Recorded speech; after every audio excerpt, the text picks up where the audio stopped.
It's been a really long time since I've upgraded my phone, but I finally went from a J7 to the new Samsung Galaxy S21.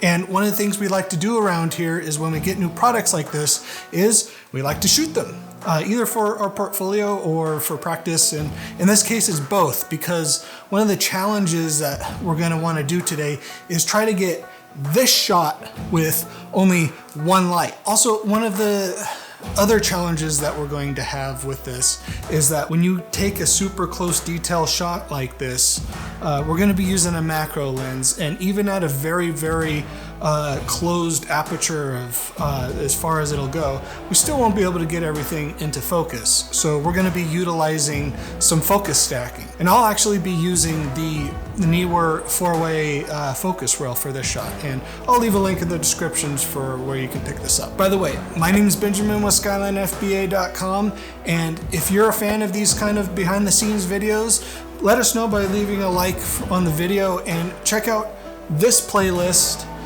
for more behind the scenes videos. So without further ado, let's get started. I'm just gonna make sure that the phone is clean. I don't get any fingerprints on it. Clean off as much dust as I can. Hopefully this doesn't slip out of my hand while I'm cleaning. I think I'm gonna do this over here. And clean off this. Oh boy, this is quite messy. All of these scratches, man. It might be time to replace this board.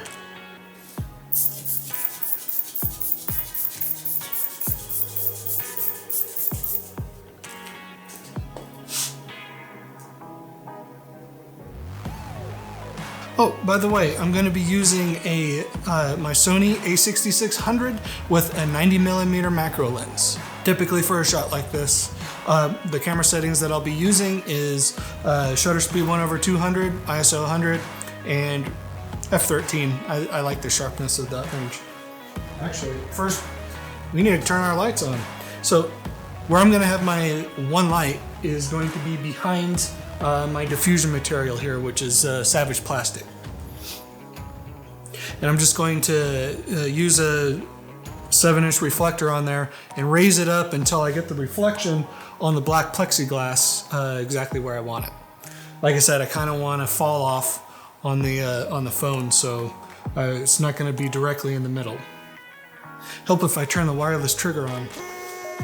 Okay, now what I want to do is I want to make sure that the left edge where the buttons are going to be lit up, and also the bottom of the phone. So basically what I'm going to use are some bounce cards, hopefully just 2 of them.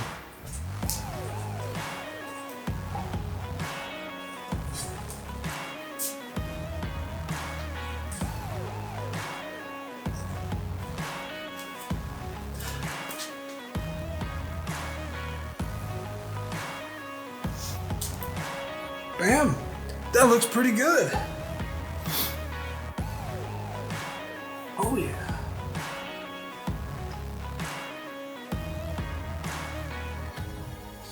So now all we need to do is start our focus stack. I'm happy with where everything is right now, and I think this is going to be a good image.